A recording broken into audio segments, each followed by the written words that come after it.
while driving.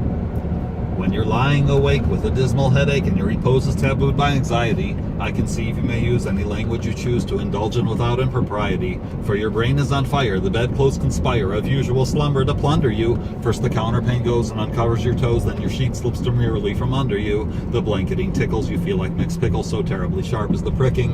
And you're hot and you're cross and you tumble and toss till there's nothing twixt you and the ticking. Then the bedclothes all creep to the ground in a heap and you pick them all up in a tangle. And your pillow resigns and politely declines to remain at its usual angle. Well, you get some repose in the form of the doze with hot eyeballs and head ever aching, and your slumbering teems with such horrible dreams that you'd very much better be waking. For you dream you are crossing the channel and tossing about in a steamer from Harwich, which is something between a large bathing machine and a very small second-class carriage. And he's giving a treat penny, ice and cold meat to a party of friends and relations. They're a ravenous horde and they all came on board since Sloane Square and South Kensington stations. And bound on that journey you find your attorney who started that morning from Devon. He's a bit undersized and you don't feel surprised when he tells you, I'm only 11. Well, you're driving like mad with that singular lad. By the by, the ship's now a four-wheeler and he's playing round games and you calls you bad names when you tell him that ties pay the dealer. Well, this you can't stand, so you throw up your hand and you find you're as cold as an icicle, and your shirt and your socks the black silk with gold clocks, crossing Salisbury Plain on a bicycle. And he and the crews are on bicycles too, which they somehow or other invested in, and he's telling the tars or the particulars of a company he's interested in.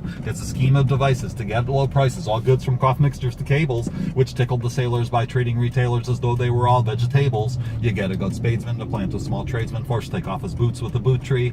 His legs will take root and his fingers will shoot and they'll blossom and bud like a fruit tree. From the greengrocer tree you get grapes and green pea, cauliflower, pineapples and cranberries, but the pastry cook plants cherry brandy will grant apple puffs and three corners and Danburys. The shares are a penny and ever so many are taken by Rothschild and Baring, and just as a few are allotted to you, you awake with a shudder despairing.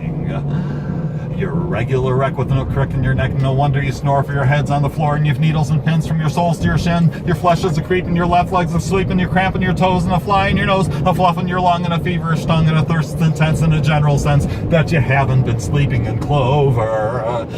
But the darkness is past and it's daylight at last and the night has been long. Ditto, ditto, this song, and thank goodness they're both of them all.